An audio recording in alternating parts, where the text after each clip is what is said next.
So I'm back, and I want to talk about something that's a little personal, especially to me, because it's something in my life that I've dealt with and battled with for years. And so today I want to talk about mental illness.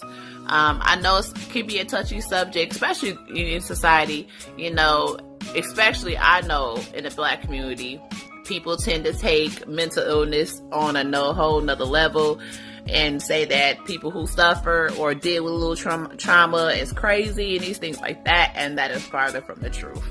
I have personal experience with depression, anxiety, and PTSD.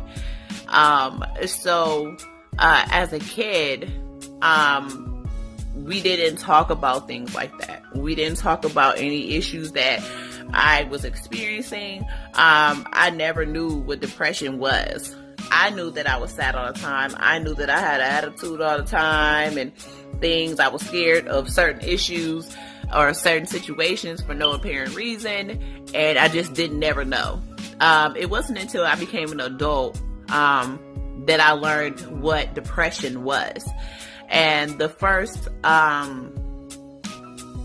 remember the first time that I recognized that I had some of the symptoms. And you know how when you go to the doctor and they have you fill out their sheet and they say, okay, how you feeling today? And that was the first moment that I recognized that I had some of these symptoms, that I was dealing with depression, that I was dealing with anxiety. Now I could have did one or two things. I could have lied on the sheet. And, for a while I used to lie and say, okay, I used to read it and be like, oh, that ain't me. I don't deal with that. I'm good. I'm Gucci. I got it. I can handle what I'm going through. But one day I filled that sheet out and I was very honest, because one, it takes a lot of energy to hold that in and suffer in silence and not let nobody know that you're hurting. Takes a lot of energy. And at that moment when I was being truthful and I decided to live in my truth, I ain't had no more energy. I didn't have no more energy to keep that inside. At that point, I didn't care what nobody thought of me. I didn't care, because I said, you know what? I'm falling apart in front of people and they don't even know. So that was my truth. That was my truthful moment where I sat there and said, you know what? I need help. By that time, when I had to be around in my 20s. So this is years and years of dealing with things on my own, suffering in silence. My family didn't know. They just noticed that I was just grouchy, attitude. I was acting out of character. I was doing things. I was reckless with some of my behavior. They didn't know what was going on. They're like, oh, that's just her. But I was hurting, but they didn't realize that I had been through some things that I didn't tell anybody, and I was hurting. I was stressed out, so by the time I received help, I was a parent. So not only am I responsible for myself, I'm responsible for another little being that is looking up to me for help. So I knew that I had to get help, because I wouldn't want her to deal with the things that I was dealing with and suffering in silence. And I just had to put that out there because, some people don't want to be transparent and let others know that either they're suffering or they have suffered for something, especially like mental illness, things that trigger them to be upset and sad, and they don't want to be honest about it. But I guarantee you, your freedom can also be somebody else's freedom. Your testimony can be somebody else's freedom, their door to their freedom. So I decided to be transparent today and let you know that it is possible.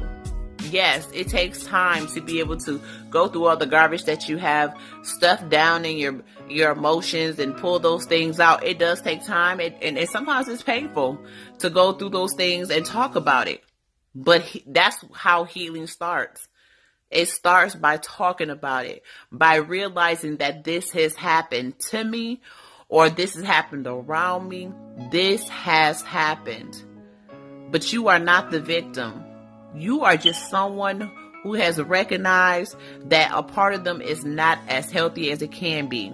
When you go reach out to someone and get the help that you needed, you are telling yourself that I need to be better.